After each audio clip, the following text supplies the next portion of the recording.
For the fifth day in a row, Donald Trump has decided that his best use of his office of the president is to continuously attack the NFL and NFL players for kneeling during the national anthem to help raise awareness for the police brutality suffered by black people in the United States and other forms of racial inequality. 5 days in a row. That has been the main thing that Donald Trump has talked about. Forget the fact that Puerto Rico, a U.S. territory, is absolutely dying right now. Forget the fact that we've got a healthcare disaster that Republicans are trying to make worse. Forget the fact that the West is still on fire and the media is not even talking about it. Let's go after the NFL. That's Donald Trump's mantra. And apparently this is a kind of guy who doesn't understand that when you're already in the hole, that's the best time to stop digging. But Donald Trump's too proud to do that, so he continues to double and triple down on his horrible statements about the NFL and the players who decided to make a political statement with their platform. Tuesday morning, here are just a few of the things Donald Trump tweeted out about the NFL.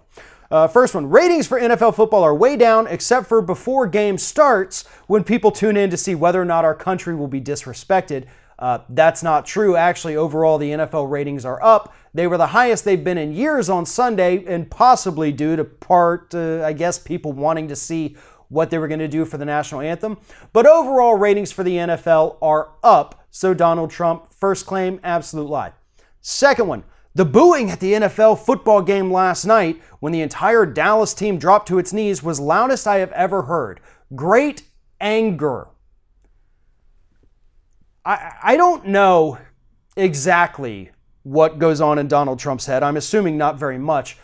But never in my life did I ever think I would see a sitting president praise people's anger at other people for exercising their First Amendment right. They have a right to take a knee. There's no law saying that you have to put your hand over your heart during the national anthem or the Pledge of Allegiance. That's not how the United States works.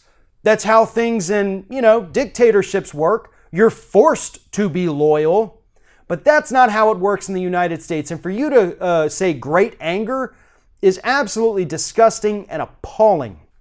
Here's another one. The NFL has all sorts of rules and regulations. The only way out for them is to set a rule that you can't kneel during our national anthem. Speaking of rules, here's something interesting that I learned just yesterday.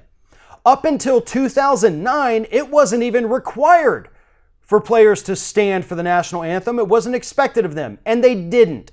So this is a relatively new rule or tradition that's been going on for about 8 years. Furthermore, the U.S. military pays the NFL and other sports leagues and even Hollywood studios exorbitant amounts of money to do their pro-military stuff. That helps recruiting for the military. They do it at sports games, they do it in Hollywood movies, they do it on TV shows, and the U.S. military is paying for them to do that. Furthermore, these flag codes that you like to talk about, disrespecting the flag, did you know that laying the flag flat, like they do before every single football game, is against the U.S. flag code? Kneeling isn't, but laying it flat like that is. So that's actually disrespecting the flag. But more importantly, you can't just fire these people for not standing during the national anthem. First of all, you would be looking at a massive lawsuit for violating the constitutional rights of these players, which would then force the NFL to pay out millions, if not more, in compensation for firing these people. Second of all, they're on contracts, you idiot. If you fire them, you still have to pay out the remainder of that contract. So they're going to lose a ton of money on this. But you wouldn't understand that because you are a horrible businessman who, let's not forget, bankrupted an entire football league at one point.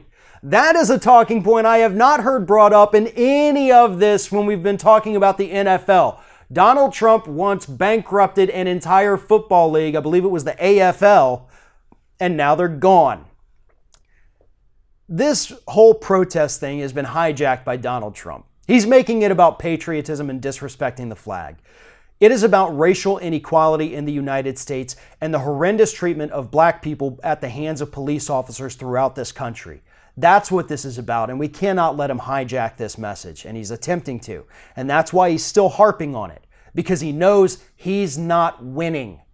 So let him keep talking about it. Let him keep going, because I think most of this country at this point finally understands what this protest that was started last year by Colin Kaepernick is actually about. If you're thinking about subscribing to our channel, I strongly encourage you to do that. But if you're not thinking about subscribing, I would encourage you to start thinking about it, and then once you're thinking about it, actually go and do it. You can see the subscribe button right there on the screen, or if you're watching on a different platform, go to youtube.com/theringoffire.